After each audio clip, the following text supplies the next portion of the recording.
হিন্দুরা ধীরে ধীরে তাদের ইতিহাস ভুলে যাচ্ছে।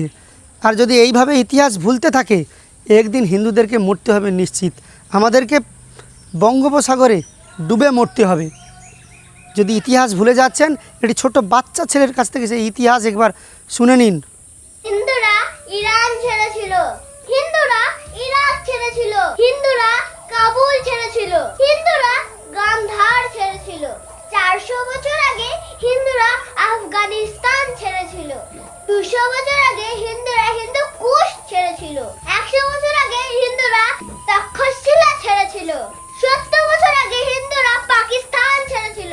40 বছর আগে হিন্দুরা বাংলাদেশ ছেড়েছিল।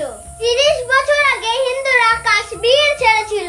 আজ হিন্দু বাংলা ছেড়ে দিচ্ছে। 10 বছর পর হিন্দুরা হয়তো পশ্চিম বাংলা ছেড়ে দেবে। 15 বছর পর হয়তো হায়দ্রাবাদ ছেড়ে দেবে। 20 বছর পর হয়তো কেরালা ছেড়ে দেবে। 50 বছর পর হয়তো ভারতও ছেড়ে দেবে। ভাবো হিন্দু তাহলে যাবে কোথায়? কতদিন এইভাবে পালিয়ে বেড়াবে? তুমি কি ভুলে গেছো এই ভারতবর্ষ কোন বীরেদের জায়গা? এই ভারত হলো সেই পূর্ণভূমি যেখানে বীরেদের শিরচ্ছেদ হয়ে যেত, তবু ধর্ম পরিবর্তন করতো না। রক্তের নদী বয়ে যেত, তবুও তারা থামতো না। মৃত্যুবরণ করে নিত, তবুও তারা ঝুঁকতো না। তো এবার ভাবার সময় এসেছে।